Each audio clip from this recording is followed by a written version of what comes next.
রাইয়ের pregnancy নিয়ে ধোঁয়াশা কাটানোর জন্যই এবার আরও একটা টেস্ট করার জন্য অনুরোধ করলো রাইয়ের কনসালটেন্ট অনির্বাণকে। হ্যাঁ বন্ধুরা, ভিডিওতে লাইক দিয়ে দেখতে থাকুন।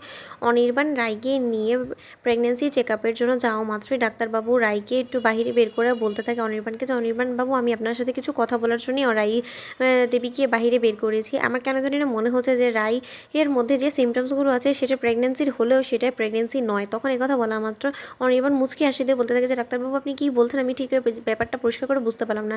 প্রেগনেন্সির সিমটমস কিন্তু ও প্রেগনেন্ট নয়, সেরকম আপনার কেন সন্দেহ হলো আর কী মনে করে হলো? আমি তো সেটাই বুঝতে পারছি না, কারণ অন্য ডাক্তার তো সেটাই কনফার্ম করেছে।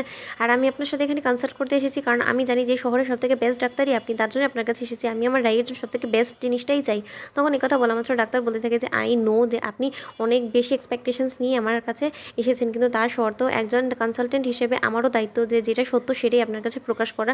তাই আমি আপনার কাছে এই জিনিসটা বলতে বাধ্য হচ্ছি যে, I am really very sorry. আমার কেন জানি না সন্দেহ হচ্ছে যে রাইয়ের মধ্যে যে সিমটমসগুলো আছে সেটা অন্য কিছুর, আর আমি অন্য কিছুই ধারণা করছি। তখন কথা বলা মাত্র অনির্বাণ বলতে থাকে, আপনি কী ধারণা করছেন? মানে অন্য কোনো রোগ হয়েছে রাইয়ের? কী হয়েছে আমার রাইয়ের? আপনি কী ডাউট করছেন? তখন কথা বলা মাত্র ডাক্তারবাবু বলতে থাকে, দেখুন রিপোর্টস না আসা মাত্র আমি কোনো কিছুই কনফার্ম আপনাকে করতে পারছি না, কিন্তু তার সত্ত্বে আমি যেটা সন্দেহ করছি যদি সেটা সত্য হয়ে থাকে তাহলে ইমিডিয়েট রাইকে হসপিটালে অ্যাডমিট করেও ট্রিটমেন্ট শুরু করতে হবে, নয়তো অনেকটা দেরি হয়ে যেতে পারে। ওদিকে অনির্বাণ বলতে থাকে যে, ডাক্তারবাবু আপনি আমাকে ক্লিয়ার করে কেন বলছেন না কী হয়েছে আমার রাইয়ের?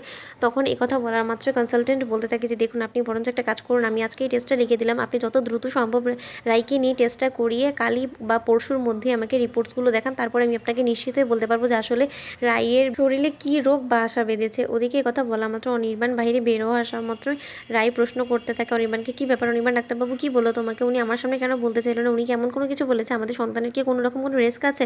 বলো না অনির্বাণ, তুমি এরকম করে থমকে গেলে কেন? তখন অনির্বাণ বলতে থাকে যে, না এই মুহূর্তে যদি আমি রাইকে কোনো কিছু জানাই তাহলে হয়তো বা রাই আরও বেশি টেনশনে পড়ে যেতে পারে।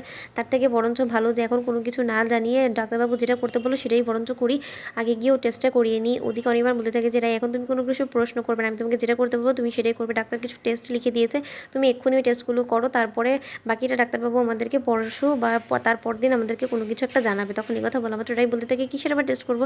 এই তো কিছুদিন আগে আরেক ডাক্তারের কাছে করে আসলাম। তখন অনির্বাণ বলতে থাকে যে, রাই অন্য ডাক্তারের কাছে করেছি, এখন এনি তো আর তোমার হিস্ট্রি সম্পর্কে জানে না তাই না? তাই তোমার হিস্ট্রি সম্পর্কে অবগত হওয়ার জন্য তিনি আরও কিছু টেস্ট লিখে দিয়েছে, আর তাতে তোমার তো কিসের আপত্তি বলো তো? আমাদের সন্তানের জন্য যেটা ভালো হবে তুমি তো সেটাই করবে তাই না?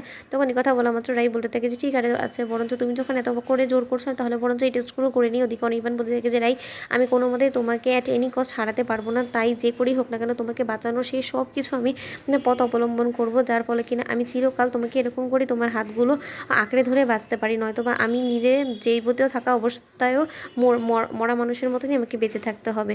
হ্যাঁ বন্ধুরা, ভিডিওটি ভালো লাগতে লাইক এবং শেয়ার করে সাবস্ক্রাইব করতে ভুলো না।